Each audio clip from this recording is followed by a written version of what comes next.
Саламатсыздар ма достар? Менің аты жөнім Спанкулов Маулен, мен заңгермін. Біз бүгінгі видеомызды осы 42500 пособиясына арнайтын боламыз. Яғни үшінші рет кім осы 42500-ді алатын болады және сол туралы толық ақпараттарды беретін боламын.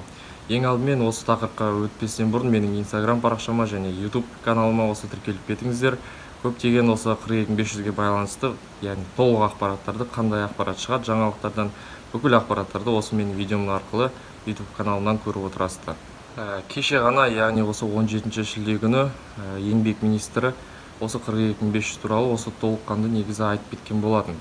Оның алдында негізі бейсенбі күні еңбек министрі шығып айтты, бірақ осы студенттерге және осы декретте отырған аналар туралы толыққанды осы четверг күні айтып кетем деп айтқан болатын, яғни осы 17 шілде күні.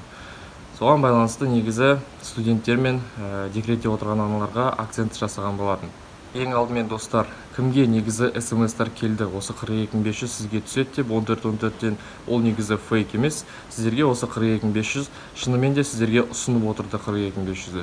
Сіз ол смс-қа негізі бір дегенді басып, негізі жауап беруіңіз керек. Сол кезде сіздерге осы 42500 тағайындалады. Ал екі санын бассаңыз, осы жағдайда сіз негізі 42500-ден бас тартамын деген сөз. Ертеңнен бастап негізі бұйырса осы 42500 еңбек.kz сайты, сонымен қатар Егов сайты, Егов порталы, яғни egov.kz сайты, сонымен қатар осы 18 телеграм боттарының барлығы жұмыс істеп бастайды.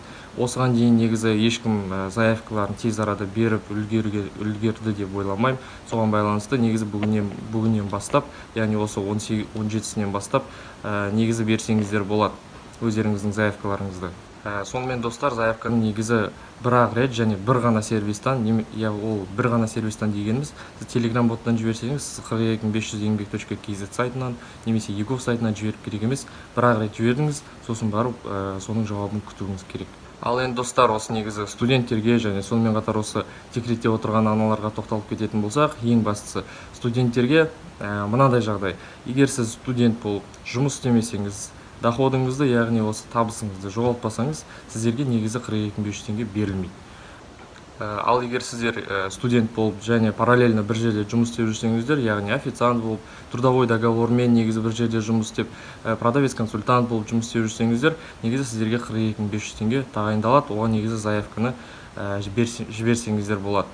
Ал енді осы декретте отырған аналарға байланысты тоқталып кетейік.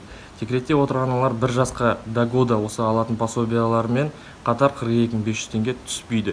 Яғни сіздің балаңыз бір жасқа толмаса, сіз сол пособияны алсаңыздар, сіздерге негізі 42500 тағайындалмайды, заявканы жіберіп керегі жоқ.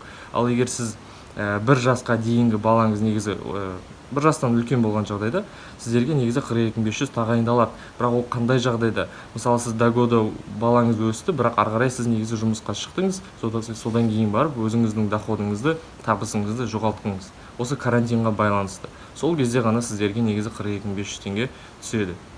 Сонымен қатар осы пенсионерлерге және тағы басқа адамдарға айтып кеткім келеді, осы пособие алатын, АСП алатын сіздерге негізі 42500 теңге берілмейді.